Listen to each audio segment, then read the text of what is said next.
The Yeah, camera is doing magic, the you know? same voice.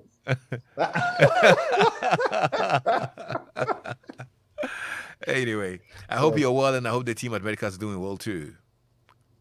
Oh yes, Kwame, we're doing very well.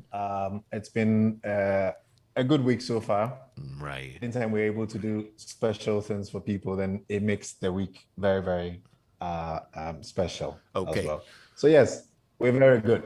We were able to wrap up our conversation on diabetes. We had an open clinic last week as well. And today we decided to have a Hmm. conversation about workplace health, starting a new topic today. Yep. Workplace health. Kwame is very, very important. Um, if you look at the stages in life, you're born, you go to school through different levels, crèche, basic school, secondary school, uni, whichever stage you exit, your next phase is work life. Right. And unfortunately, sometimes work life can have a negative impact on your health. So it's very important we talk about workplace health. Okay. Take it away, sir. Right. So,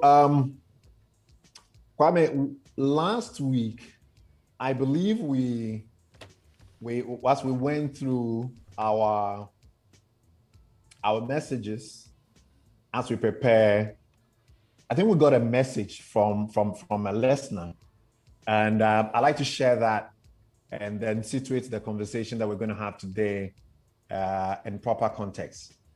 So it says, I'm 35 years and recently got a job with a mining engineering firm in Accra. And since graduating from KNUST some 6 years ago with a degree in mechanical engineering, it has been hard to hold down a permanent long-term job. So I was delighted when I landed this job. After 9 months in the job, I think my job is, quote, killing me softly. Kwame, did you hear that? I heard Killing me that. softly. Yeah. The work schedule and timelines for completion of tasks is pushing me to breaking point. Our HQ is in a different time zone, Australia. And this means my sleep is erratic. I sit long periods behind a desk, and I think my overall health is deteriorating. I have not made any complaint yet, as I don't want to risk losing my job. The money is good. Can I be suffering from something else other than my job? Can a drive doctor help me? So, Kwame, this came through from one of our listeners a couple of weeks back, and I decided, okay, why don't we talk about this very important aspect of our lives? So today, that's what we are going to talk about. I hope we have enough time to go through it. Okay. So, Kwame, most people would have heard the term ergonomics. Ergonomics. Ergonomics is a study of people in their working environment. An ergonomist, similar to an economist, designs the job to fit the worker and not the other way around. So, Kwame, that's a context within which I want us to have this discussion about work and health, or workplace health. So we're going to talk mainly about a field we call ergonomics, and where you study people and their working environment. And the proper thing that ought to be done is that you design a job to fit your workers and not the other way around, which is usually the easy way. We've got a job and then we bring people in and we say, okay, this is your desk, this is your chair, get to work. Or these are the structures that we have in our organization, and therefore you get to work. So an ergonomist designs the job to fit the worker and not the other way around. There are three main domains of ergonomics. You've got physical, cognitive, and organizational. So these are the three main domains of ergonomics.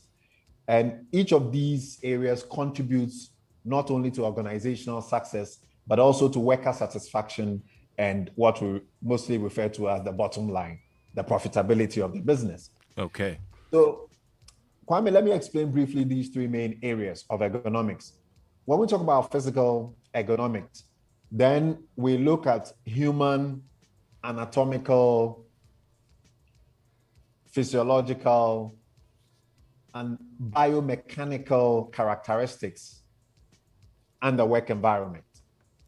So when we talk about anatomy, we're talking about the structure and function of the body. So mainly the structure. So Kwame, your structure is different from my structure and different from Philip's structure. But the different people who, for example, present, and it will be good to use ourselves as examples. You work at the same exact spot as so many other different people. So Evans Mensah would come and work at that same position that you occupy right now.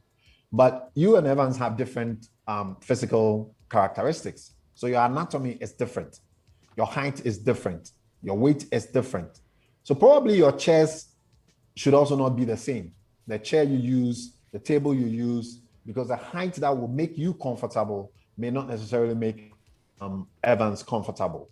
So that's what we mean by the physical ergonomics, where we are looking at these anthropometric measurements, we are looking at one's anatomy, and we are looking at one's biomechanical characteristics and making sure that they are designed for the job that they are supposed to do, or they fit the work that we want them to do. Okay. Cognitive ergonomics. Here we talk about an individual's cognitive abilities are being suited for the job we are asking them to do.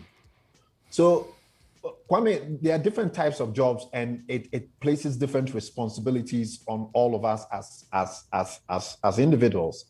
So, for example, if you work in an operating room in a hospital, I can tell you that most of the time, or all of the time, you have to be switched on 100%. Yesterday, I was watching a team called Manchester United, and the players were switched off for 90 minutes.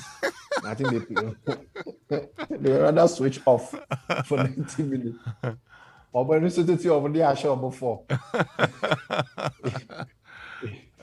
I'm sorry, you can't do that in a theater environment. You have to be switched on for the entire duration of work. You are faced with monitoring a lot of different parameters of the patient. So there are a lot of controls, there are a lot of patient monitors, there are a lot of switches, and you have to stay focused for the entire duration of the surgery. Take another person who works in a control tower, air traffic control. Yeah. Yes, air traffic control. Take somebody who works in a nuclear facility. These are high priority areas, high safety environments where the least mistake, and you can bring 2 planes or 3 planes into a collision. Yeah. So these type of areas demand a lot from an individual's cognitive abilities. And therefore, what we are asking is the individual that you have hired, does the individual's cognitive abilities suit the job that you are asking them to perform? So that's what we mean by cognitive ergonomics. If you put somebody who doesn't have that natural disposition, who can work in what we call softer environments. So, for example, let's take a recording artist, and I am by no means saying that recording artists have an easier job, but I'm saying that if you're in a recording studio, you record a piece, you don't like it, or you make a mistake, you scratch it. You do take 2, you scratch it. Take 3, you scratch it. You record as many times as you want to be able to get a sound quality or the type of music that you want to put out. But if you work in an air traffic control room, or you work in an operating theater, or you work in a nuclear facility, you can't do take 1, take 2, take 3. You can't, because one single mistake and then there's a huge problem. So if a work environment demands more than what the individual's cognitive abilities can offer, then the individual will struggle. The last domain is organizational. So Kwame, you get a job, and with organizational economics, we're looking at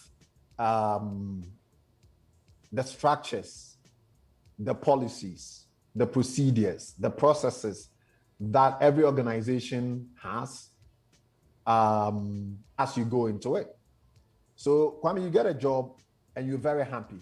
You go in there and the structure, the organizational structure, the organogram is such that even when there's a small screw out of place or there's a louver blade that is broken, the quote bureaucratic processes that you have to go through to get it repaired gives you a headache. So that is a company structure.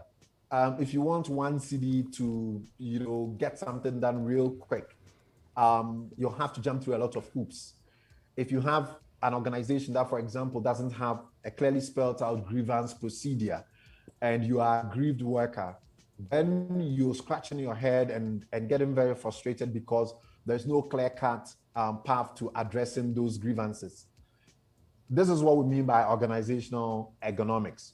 So the physical environment must fit the individual's physical attributes. The cognitive environment or demands of the work must also match that particular individual's cognitive capabilities. And then we also have to look at the organizational structure, the policies, the procedures, and the processes within an organization, and make sure that for that particular set of staff that you have, they fit them. Okay. Well, now let's look at some of the risk factors. Okay. Or I think I'd like to pause here for a minute, and then Kwame, let's open the phone lines or the text lines. Yeah. And Kwame, I want people to share with me or give me an answer to this. Have you ever thought that your work is killing you? And I want people to share with me some of their experiences. Yeah, no, I was actually going to say that these are things that people can totally relate to. Yeah, people's works are killing them. And I think oftentimes we focus on the physical. So you hear people say that I sit at the desk all day and my back is breaking, my knees are hurting, and all of that. Yeah. My waist, because of the long hours of sitting. I'm sure we can get a lot of complaints like that. So if you're listening and you have issues of the sort and you have a story of the sort, you might want to share it with us on WhatsApp 055-1111-997 so that we can see how the doctor can address some of these issues regards to ergonomics in our workplace. Like I said, oftentimes we're looking at the physical, and I hardly even ever thought about the organizational structure, and the cognitive as well. But really, people are dying in their workplaces because of the cognitive aspect of it. Mentally, they are not okay. They get to the office and they are unhappy. And that could be due to the, mental or the cognitive ergonomics you're talking about. Absolutely, Kwame. And the demand is just that they are being stretched to their limits. And Kwame, we see it. We are all different people. I mean, somebody will get an A. When we're in school, we knew the A students, they are the B students, and then they are the C students as well. So an A student can get their work done in, say, maybe 30 minutes. I am a B student, and I can get my work done in an hour. My boss should understand that I will get the work done, but I will get the work done in an hour and give me that space. But if you are in that environment where you're being demanded, or the work demands are such that we thinking everybody is an Einstein at the workplace, then people have cognitive challenges. So Kwame, let's now discuss some of the ergonomic risk factors. And these are workplace situations that cause, quote, wear and tear on the body and can actually cause injury. The first thing is awkward posture. So we're going to talk about a little bit about the physical ones, awkward posture. Okay. So like I said, Kwame, look at the chairs with the armrest. Yeah. We designed them with a standard size. And we are all assuming that we are all like Dr. Safo in size. But there are some plus individuals. There are some plus female adults, and there are some plus size male adults as well. Can they all fit into that chair? So if you have to, or you find yourself having to squeeze into that chair, how comfortable are you going to be and perform for 4 hours or 5 hours? We are of different heights, but how many adjustable tables do we have? All these things will compel you to be in an awkward posture. Number two, the second risk factor I want to talk is forceful motion. Forceful motion. So some individuals, and Kwame, I remember back when we were in uni, and people would travel outside and go and work. At least some people get to work at a construction site, and Kwame, and you know that thing that they used to break like concrete. If you're digging into the ground and you have to break, I don't know what the name is, but it throws back some vibrating force, and it really shakes you. Is it that big drill, like a drill sort of? It's like a pneumatic drill, an Yeah. automated pneumatic drill, you know, and it just vibrates the whole body. You know, so when we talk about forceful motion, that's a very good example. And I remember a few people tried it once or twice, and then they quit the job, although the pay was good at the construction site. Stationary position is also another risk factor. Direct pressure is also another risk factor. Vibration, which we talked about, extreme temperatures.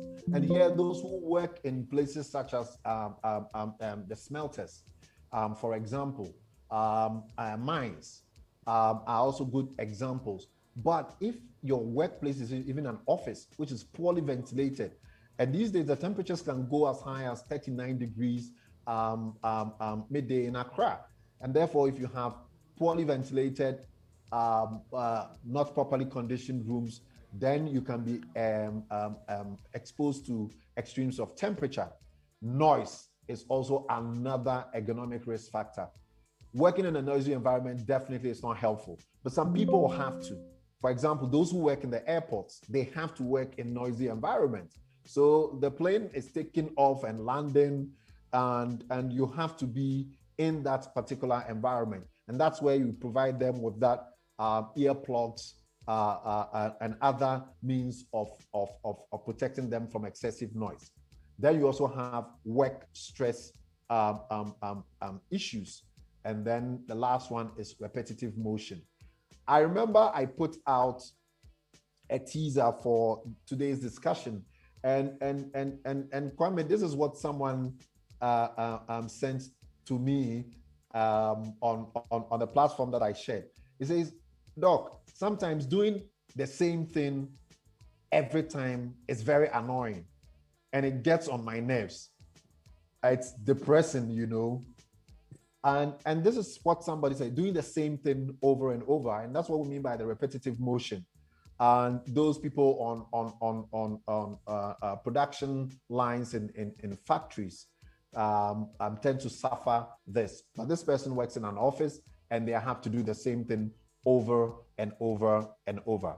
So Kwame, these are some of the ergonomic risk factors that I wanted to bring up for discussion. Okay, good stuff. Well, lots of messages are coming in. Let me share some with you, but let me activate the phone lines as well. 0302 216 541. Okay, 0302 216 541. You can call if you have a question or you want to share an experience as well. Lexis, I can relate to what the doctor is saying. I'm quite short and my seat is terrible. Today, it's either my back or my legs. Complained a number of times, but since everyone uses the same chairs, nothing has been done for the past 6 years. I am currently pregnant with my first child and now contemplating buying my own chair for my own comfort and baby safety. Kwame, I can assure her that the moment she buys her own chair, as superstitious a society as we are, they would say that Papa did you do or did you do in a cognac? Incredible, the kind of things that we can think about and say in this country. But yes, that's the way to go. You may have to invest in a chair that suits your physical characteristics. And Kwame, I can assure you that a lot of these things will end up making you feel sick to the point where you want to go and see the doctor. A battery of tests would be requested. You spend a lot of money, and a doctor would simply tell you at the end of the day that we didn't find anything wrong with you after we did the labs. And you would think that there is nothing wrong with you, but you feel unwell. So it is important, and I would advise her to either invest in that Yeah. But today we're also speaking to a lot of employers. I'm speaking to all employers. I think every employer should move to that point of having an occupational health and safety unit or policy Yeah. within the workplace, and they can reach out to some of us. There are others who do that for us to really advise them as to what to do, Okay. and we can be helpful in that regard. So if you're a company, you are out there, don't allow your personnel to go and invest in a chair in their own or of their own. You can reach out and then and take up that responsibility. Any more messages? Says Lexis, I'm a driver and I sit for long hours on very long trips to and fro. I feel a great deal of pain in my waist and back. Is there anything I could do? Right. So again, the long distance drivers, and recently I got the opportunity to look at the insides of a new tipper truck, and Kwame, they are now doing very well. They're taking distance into consideration. They have little cabins, sleep cabins, right in the driver cabin of tipper trucks and these long haulage vehicles, where you can actually stretch out. The seats have also been designed, and then they have this pneumatic suspension seats. You can recline them into different positions. You can move them so that you adjust the length between your seat and then the pedals as well. So if you're driving an old vehicle and you're stuck with that, then that may be a problem, because you can't do anything. The seat must be adjustable. You have to be able to move it forward, or you have to move it backwards, so that you're not stretching to reach the pedals, or you're not having to bend your knees too much. It has to also be at a height that doesn't put too much pressure on your lower back. But if that's what you're stuck with, then there are some of the things that we'll do. And Kwame, I'd like to use the opportunity of this question to talk about how we manage ergonomic hazards. So we've got this hierarchy of controls. So I'm going to talk about the most effective general approach to the least effective general approach. Okay. So number one, the most effective, Kwame, is elimination. If you can eliminate the hazard, then that's the most effective way of controlling any particular ergonomic hazard. So whether it's a cognitive ergonomic hazard, whether it's an organizational ergonomic hazard, or whether it's a physical ergonomic hazard, then you have to think about elimination. It is most effective. And those that usually fall within the domain of the physical are the ones that are easy to remove. Most organizations don't have that inclination to want to change policies and procedures, except say mandated by law, or except they are more enlightened about some of these things. So that is sometimes difficult to do. It's very difficult to change people's cognitive abilities, but you can vary their work. But that means sometimes you may have to vary their pay. Okay. Because the company wants a certain output. Yeah. That you can't get. The second broad area of control, if you can't do elimination, is substitution. This means you can replace the hazard. So if you have a certain process at your workplace, can you design another process that is not as cumbersome to the employees as the one that currently exists? So substitution is also another effective tool if you can't do elimination. Thirdly, you can do what we call engineering controls, where you engineer a solution to a particular hazard. So the hazard is not going to be eliminated. You cannot substitute it, but you can change the arrangement of things such that the individual is not exposed to that same thing again. So isolating people from the hazard. Okay. You can put barriers between that noise and your employee. Then the fourth one is administrative controls. So, for example, Kwame, I use the analogy or the example of the absence of grievance procedures. That can really, really put a lot of stress on employees, because you feel aggrieved either by a senior colleague or by a peer or even a subordinate at the workplace. And you realize that the organization doesn't have any way of letting you seek redress. So just by having the necessary administrative structures in place, a grievance procedure, you can then take away that particular hazard. Okay. And then lastly, and number 5, we'll talk about PPEs. And I'm not going to say much about PPEs because for the past 2 years, everybody knows about PPEs. Absolutely. Yeah.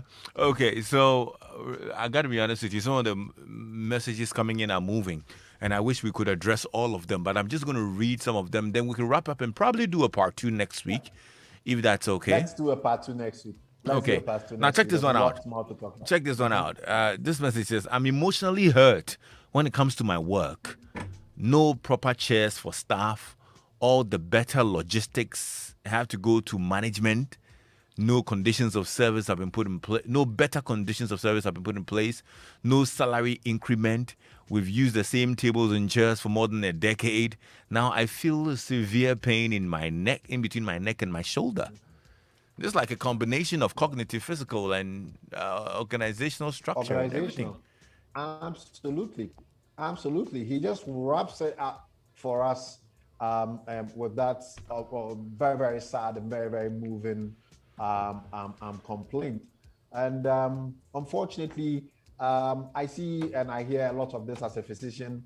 And it's about time we really, as employers, really look at our situation. It doesn't matter whether you're running a chop bar, or you're running MTN or Ecobank or some big bank, multinational company. But you really have to look at it. Doc, please leave your number with us. I'm sure some companies will want to get in touch with you and probably get your help in structuring their health procedures. Right. So the number is 0501 477 340. 0501 477 340. Dr. Yao Safo is the CEO of Medicas Hospital. Thanks a lot, Doc. It's 5 o'clock. Let's find out what's happening in news.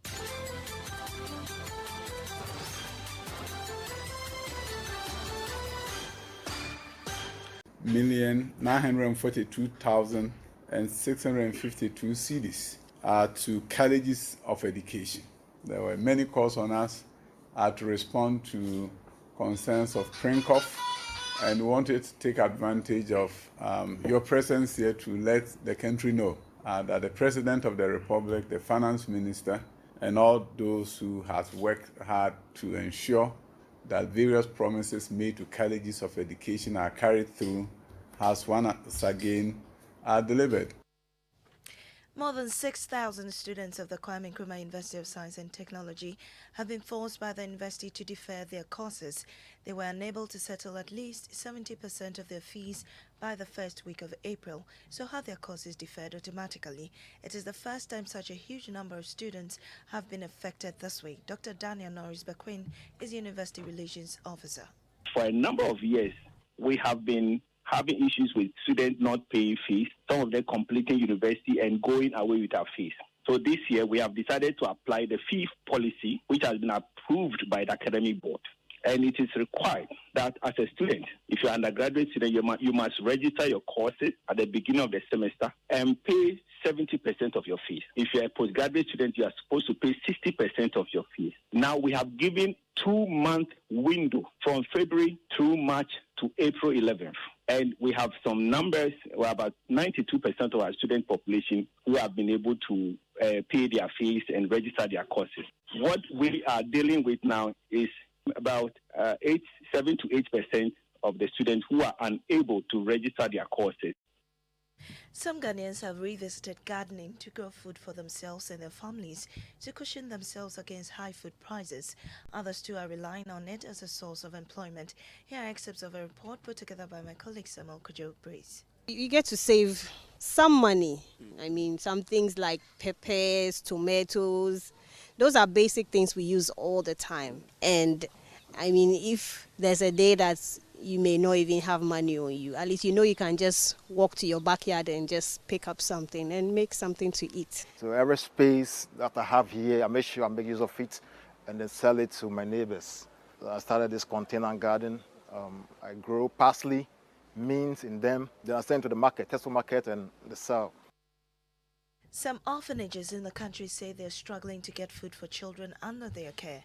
They say funds from donations is unable to meet the high cost of food and are asking for increased donations to enable them keep the children well fed. Efwa Aprikwa Boafo spoke to children and donors of Graceland and Needy Childcare at Bojuase in the Central Region. We don't have rice, we don't have even gari, we don't have some. So we have been going to buy gari in the market before when we cook kwache, we first some on it. Even when our food was finished and we are not having anything. They raised the issue of school uniforms for the kids, over 100 kids without having school uniforms. They raised the issue of stationaries from primary to GSS. And above all, they raised the issue of foodstuffs. We feel these are kids who have no parents, no father, no mother. They are helpless, they are vulnerable, and what have you. So as a Christian organization, And that's how we end the headlines at 5. I am Amiesi Thompson. Joy 99.7FM. Hello, please, am I speaking to Miss Joanna Kuma? Yes, please. My name is Philip and I'm calling from MTN. Someone has just sent you money and we will need you to enter your PIN number so that we can put the money in your account. Hey, oh dada, MTN will never ask you for your PIN. Never reveal your PIN to anyone under any circumstances. And if you are not sure, always check the number. MTN will only call you with a dedicated number, 0244 300,000. Stay safe, stay vigilant. MTN. Charlie, I've learned how to drive pair because this year I'm done with Chotro. Charlie, but why? You hit some block money or something? The Bell Chill and Win promo, man. Charlie, as I chill with my Bell Cola, the Puka or Tamarindo, then I cruise for my brand new Picanto. But how? Bell Beverages say the next time you buy your favorite Bell beverage, whether Puka, Tamarinda, Bell Cola, Squeeze, Bell Aqua Active, Big Balls, Bell Breeze, Bell Malt, and any other Bell beverage, try comment at least 20 of the labels. Put envelope inside, then rep your name and your contact. Drop them at the Bell Beverages depots and distributors nationwide. And voila! Customers with the highest entries win fantastic prizes in the Bell Chill and Win monthly rewards announced on TV, radio, and social media. Prizes include home furniture, appliances, hampers of Bell products, shopping vouchers, and the grand prize of a Kia Picanto. Bell Beverages just a pop. Bell cans are now available on Jumia Ghana. Bell Beverages, refreshing the